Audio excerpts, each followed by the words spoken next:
शुरू। Hello student, आपका हमारे YouTube channel Amarnath Mishra online GS classes पर स्वागत है। स्टूडेंट्स, हमने पूर्व मध्यकाल में आपको बताया था कि पूर्व मध्यकाल वास्तव में राजपूतों के उदय का काल है। ये राजपूत प्राचीन क्षत्रियों और भारत पर आक्रमण करने वाली प्राचीन काल में विदेशी जातियां जैसे यवन, शक, पहलव, कुषाण, इन लोगों के वंशज थे, यानी प्राचीन क्षत्रियों और भारत पर हमले करने वाले शक, यवन, कुषाण, पहलव इत्यादि जातियों के सम्मिश्रण थे, वंशज थे। अधिकांश विद्वानों का ऐसा विचार है। ये प्राचीन क्षत्रियों के और कुछ विदेशी जातियों के सम्मिश्रण से उत्पन्न राजपूत महाराज हर्षवर्धन की मृत्यु के बाद छोटे छोटे राज्य पर शासन करने लगे, छोटे छोटे राज्य बनाकर शासन करने लगे। तो पूर्व मध्यकाल में राजपूतों का उदय हुआ, जो छोटे छोटे भारत के भूभागों पर शासन करते थे और हमेशा आपस में राज्य विस्तार के लिए संघर्षरत रहते थे। स्वाभिमान के लिए, जातीय अभिमान के लिए, राज्य विस्तार के लिए एक दूसरे राजपूत आपस में ही लड़ते झगड़ते रहते थे। ये पूर्व मध्यकाल की विशेषता है। सत्ता एकदम विकेंद्रित हो चुकी थी, केंद्रीकरण नहीं था। महाराज हर्षवर्धन की मृत्यु के बाद इन राजपूत कालों में भारत अनेक भागों में टूट चुका था। इस पूर्व मध्यकाल में हमने बताया था कि अभी राजपूतों का उदय हो रहा था। इसी दौरान अरबों ने भारत के एक प्रांत सिंध पर आक्रमण किया। ये सिंध पर जो हुआ आक्रमण था, उस समय वहाँ के राजा दाहिर थे और उन पर अरब के खलीफा मोहम्मद अल बिन अल हज्जाज के दामाद एवं सेनापति मोहम्मद बिन कासिम ने एक अरबी सेना लेकर भारत पर आक्रमण किया। उसमें वह विजयी भी रहा, सिंध को उसने जीत लिया। इसी समय भारत में उसने सिंध की जनता से जजिया कर वसूल किया। यहीं से जजिया कर का इतिहास शुरू होता है। हमने आपको ये भी बताया था कि चचनामा और किताबुल अल बुल्दान नाम की दो पुस्तकों में, जो मध्यकाल में लिखी गई पुस्तकें थीं, इन पुस्तकों में अरब आक्रमण 712 की चर्चा होती है। अरबों के भारत के छोटे से भूभाग को जीत लेने के बाद यद्यपि बाद में इसका कोई विशेष प्रभाव नहीं पड़ा, क्योंकि उनकी जीत अल्पकालिक रही, अस्थायी रही। बाद में राजपूतों के प्रचंड उदय ने अरबी साम्राज्य को, जो भारत में स्थापित हो चुका था, उसको तहस नहस कर दिया। ध्यान रहे, जिस समय राजपूत प्रचंड रूप से भारत पर या भारत के छोटे छोटे भूभागों पर, खासकर उत्तर भागों में मजबूती से जम चुके थे और छोटे छोटे भूभाग पर शासन करते थे और आपस में लड़ते भिड़ते रहते थे, इस कारण वे अधिकांशतया कमजोर हो जाते थे। ऐसे ही उनकी आपसी राजनीतिक ईर्ष्या, द्वेष, कलह, क्लेश और आपसी फूट का लाभ उठाया नवोदित इस्लाम धर्म को मानने वाले तुर्कों ने। किसने लाभ उठाया इसका? तुर्कों ने। ध्यान रहे, अलप्तगीन नाम के एक सुगुप्तगीन नाम के एक तुर्क ने गजनी में एक छोटे से भूभाग पर तुर्की साम्राज्य की स्थापना की। इसके बाद फिर आए सुगुप्तगीन, यानी अलप्तगीन बाद सुगुप्तगीन। ये ऐसा पहला तुर्क था जिसने भारत पर हमला किया था, भारत पर आक्रमण किया था इसने। यद्यपि ये भी उसमें बहुत सफल नहीं रहा, लेकिन भारत को जीतने में सफल था। उसकी भी विजय अस्थायी साबित हुई। इसी सुगुप्तगीन का पुत्र था महमूद। महमूद के बारे में बताया जाता है कि खलीफा अल कादिर बिल्लाह के सभा में इसे एक योग्य तुर्क जान करके खलीफा ने इसे सुल्तान की उपाधि दी। यानी आजम की दुनिया का एक पहला सुल्तान कहलाता है महमूद गजनवी। इसे दो और उपाधियां दी, इसका दो उपाधि और था, यामिनुद्दौला, यामिनुद्दौला यानी साम्राज्य का दाहिना हाथ, और इसके साथ साथ इसकी एक उपाधि और दी गई थी, अमीरुल मोमिनीन या मोमिन उल मिल्लह। मोमिन उल मिल्लह का मतलब होता है मुसलमानों का संरक्षक। यही से दो उपाधियां मिली और एक उपाधि सुल्तान की मिली। ऐसा बताया जाता है कि इसी खलीफा के दरबार में उसने संसार से मूर्ति पूजा, काफिर आदि को मिटाने के लिए, समाप्त करने के लिए उसने भारत पर हर वर्ष एक हमले करने की कसम खाई। यहीं से शुरू होता है प्रथम तुर्क आक्रमण। महमूद गजनवी ने सन 1000 ईस्वी से लेकर 1027 ईस्वी तक भारत पर कुल 17 आक्रमण किया।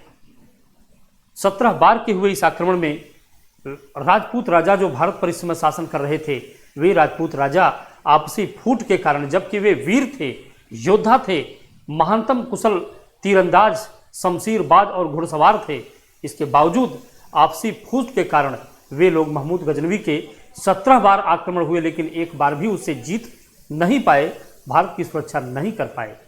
सन 1000 में उसने शुरू किया इतिहास अपना जो है आक्रमण भारत पर, और सबसे पहले स्वात घाटी अफगानिस्तान के करीब में ही, वहाँ हिंदुशाही राज्य की राजधानी वहिंदपुर या उद्भांडपुर, यहाँ के राजा जयपाल पर आक्रमण किया, उसे बार बार परास्त किया।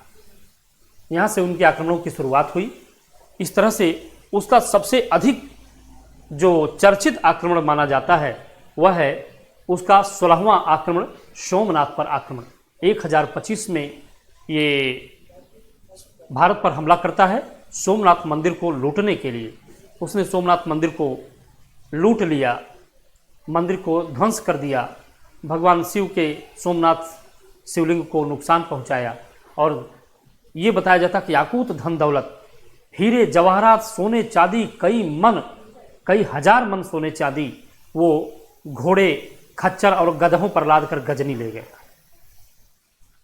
इतना भारत को उसने नुकसान पहुंचाया। यद्यपि जाटों ने वापस लौटते समय उसे बहुत हानि पहुंचाई, बहुत से जाट मारे भी गए, लेकिन उन लोगों ने बहुत सा अधिक धन उसका छीन भी लिया। इन्हीं जाटों को दंड देने के लिए 1027 में उसने फिर भारत पर हमला किया। तमाम जाट मारे गए, लेकिन वे पूरी तरह दबाए नहीं जा सके। इस प्रकार कहा जाता है 17वें आक्रमण के बाद उसकी मृत्यु हो गई। यहाँ तक आप जान लें। इसके बाद फिर हम आपको बताते हैं आगे कि वो एक साहित्यकार, साहित्य प्रेमी राजा था, साहित्य प्रेमी बादशाह था। उसके दरबार में अच्छे साहित्यकार, विद्वान निवास करते थे। साथ ही साथ उसने कुछ उपाधियाँ अपने से भी धारण की थी, अपने से भी उसने कुछ उपाधियाँ धारण की थी। सिक्कों पर उसका क्या नाम मिलता है, ये सारी चीज़ें हम इसके बाद आपको बताएंगे। ठीक, चलिए हम लोग अब देख लेते हैं प्रथम तुर्क आक्रमण।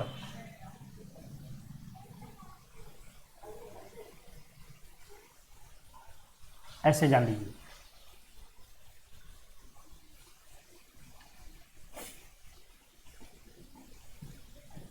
अलप्तगीन,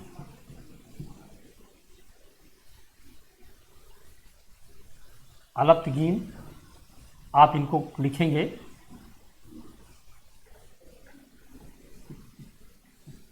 गजनी, ये अफगानिस्तान में है। गजनी में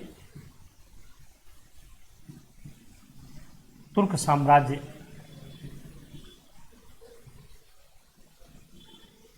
का संस्थापक,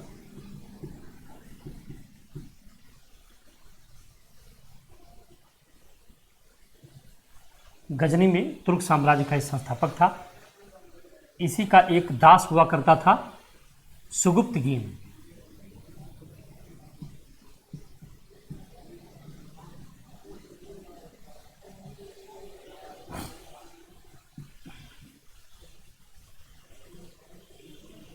अलप्तगीन का दास एवं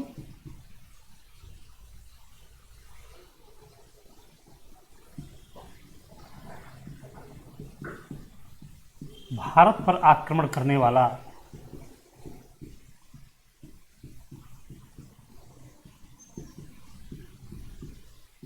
प्रथम प्रथम तुर्क?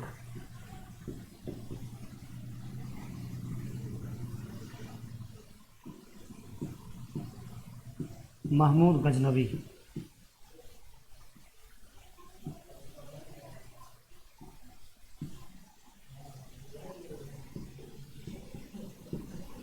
सुगुप्तगीन का पुत्र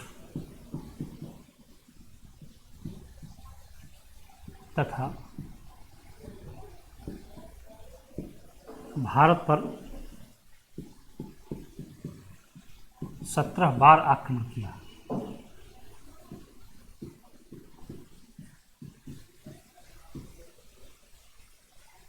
और जीता। ठीक, ये रहा आपके सामने। अब हम लोग क्योंकि चर्चा करेंगे महमूद गजनवी की। महमूद गजनवी, ध्यान रहे, ये महमूद गजनवी जो है, इनके उपाधियों के बारे में हम लोग बता दें। महमूद गजनवी उपाधि, इसकी उपाधि क्या क्या है?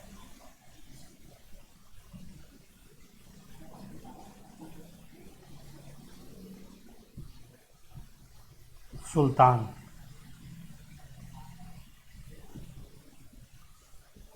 आजम की दुनिया का पहला सुल्तान।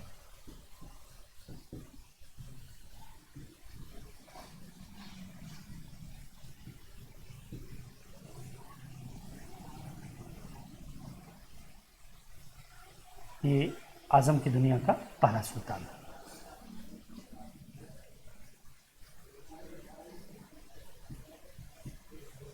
यामिनुद्दौला,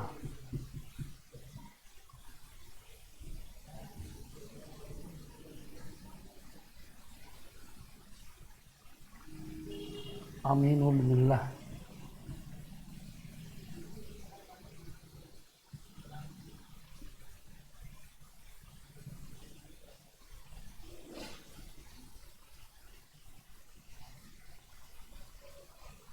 इन दोनों शब्दों का अर्थ भी जान लीजिए। यामिनुद्दौला यानी साम्राज्य का दाहिना हाथ,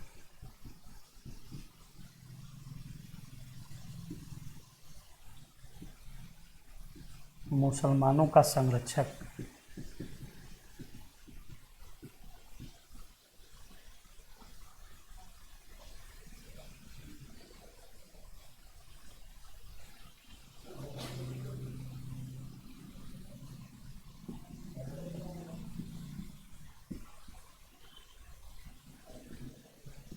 खलीफा,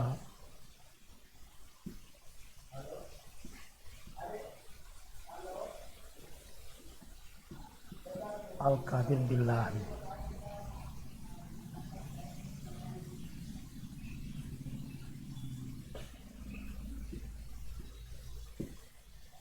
ठीक,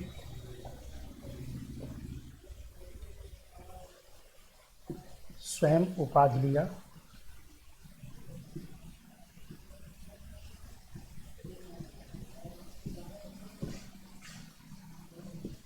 बुत सिकन,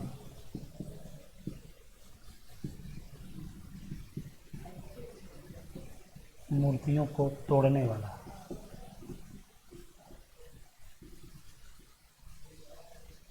इसने ये उपाधि स्वयं ली थी बुत सिकन की, महमूद गजनवी ने। और आगे जान लें।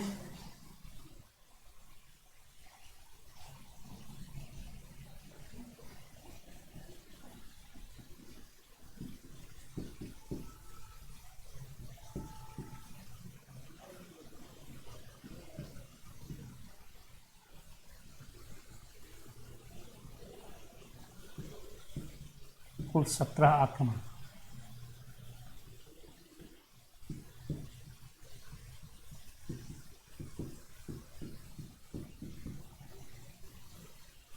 एक 1000 ईस्वी से 1027 ईस्वी तक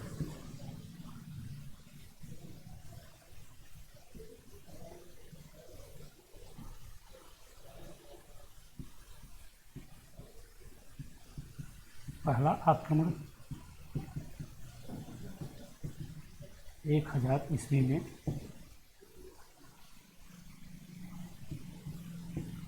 पहला आक्रमण 1000 ईस्वी में हुआ।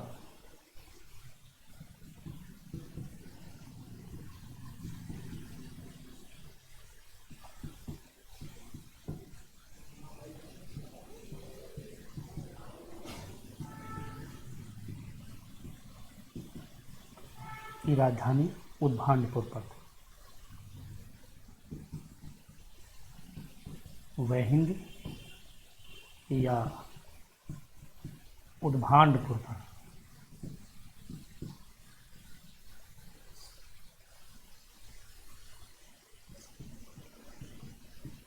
सबसे चर्चित आक्रमण।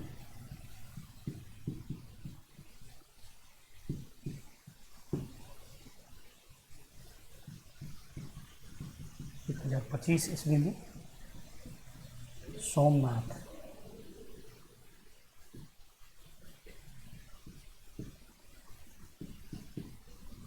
गुजरात के शिव मंदिर पर।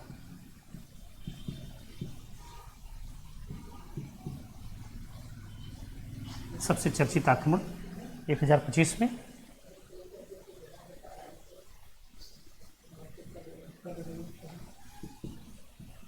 अंतिम आक्रमण 1027 में जाटों पर।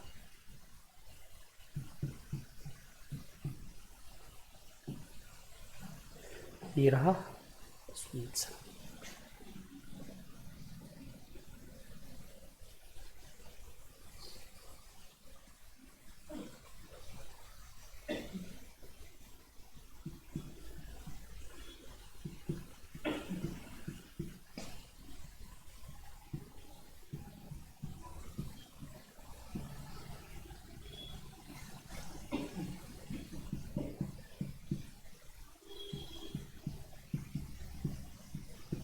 सिक्कों पर आगे महमूद जो है अंकित करवाता है और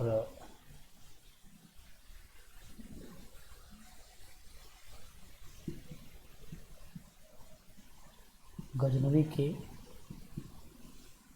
हिंदू सेनापति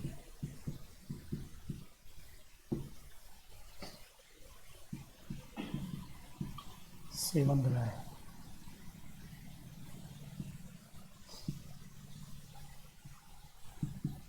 धारा रतन आदि।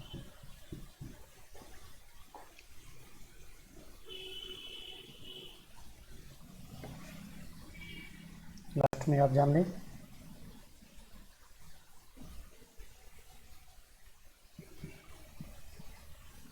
गजनवी के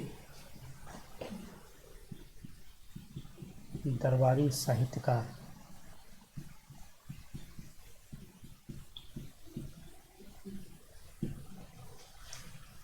उत्बी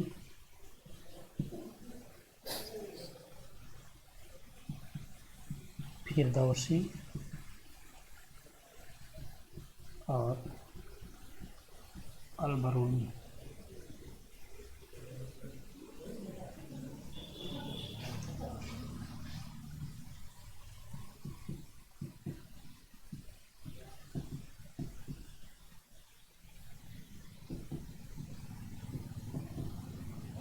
ये रहा आपके सामने महमूद गजनवी। इसमें हम थोड़ा सा और आपको बताएंगे, मुश्किल से 2-4 लाइन। इतना रहा आपके सामने। महमूद गजनवी के दरबारी साहित्यकार थे उत्बी, फिरदौसी, अलबरूनी और महमूद गजनवी का वंश यामिनी वंश था। भारत पर कुल इसने 1000 से 1027 ईस्वी के बीच कुल 17 बार आक्रमण किया। पहला आक्रमण 1000 ईस्वी में हिंदू शाही राजा जयपाल की राजधानी वहिंद या उद्भांडपुर पर हुआ। सबसे चर्चित आक्रमण 1025 ईस्वी में सोमनाथ के गुजरात शिव मंदिर पर। अंतिम आक्रमण 1027 में जाटों पर हुआ। ठीक, सिक्कों पर अमीर महमूद अंकित करवाया उसने जो स्वयं उपाधि धारण की थी वो था बुद्ध सिकंद, यानी मूर्तियों को तोड़ने वाला ये। और गजनवी के सेनापति जो हिंदू थे वे सेवंद राय, धारा, रतन आदि। बस ये आपके सामने आज इतना ही। हम थोड़ा सा इसमें बढ़ा देते हैं जो महमूद गजनवी के साहित्यकार थे उनके बारे में हम लोग जानकारी ले लेते हैं और आज ये चैप्टर यहीं समाप्त होता है।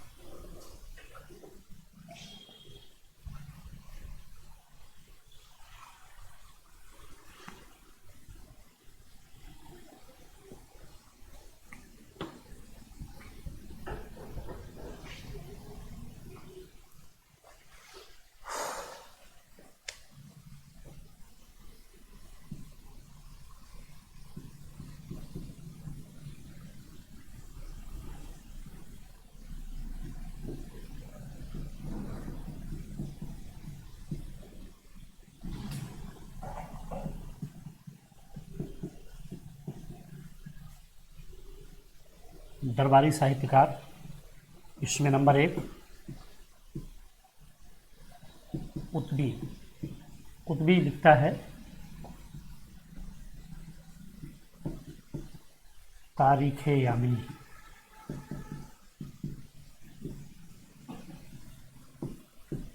फिरदौसी, ये भी इसका साहित्यकार था। ये फिरदौसी लिखता है शाहनामा। इसे अफ़गानिस्तान का महाभारत कहा जाता है।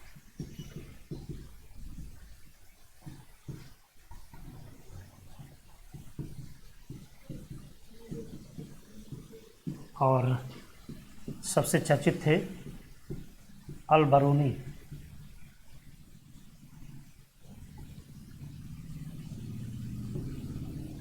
अल बरूनी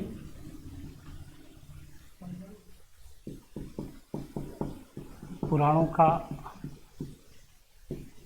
अध्ययन करने वाला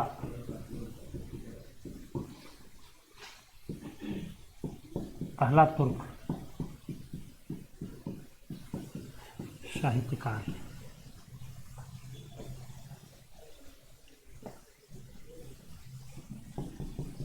ग्रंथ तहकीकाते हिंद।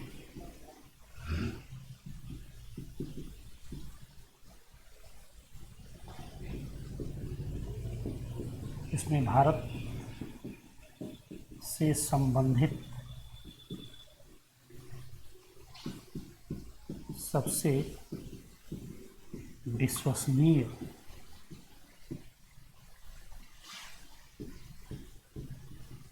इतिहास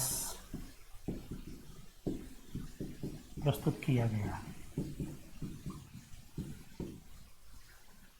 ये रहा आपके सामने प्रथम तुर्क आक्रमण और महमूद गजनवी के दरबारियों में सबसे प्रसिद्ध अल बरूनी, जो पुराणों का पहला अध्ययन करते हैं और तहकीकाते हिंद की रचना करते हैं, जो भारत से संबंधित सबसे विश्वसनीय इतिहास प्रस्तुत करने वाला एक ग्रंथ है। ये रहा आपके सामने। डियर स्टूडेंट, आज इतना ही। आप इसका अध्ययन करें और लाभ उठाएं। नेक्स्ट हम मिलते हैं तो महमूद गजनवी के बाद मोहम्मद गौरी के बारे में आपके सामने चर्चा करेंगे। Thank you class.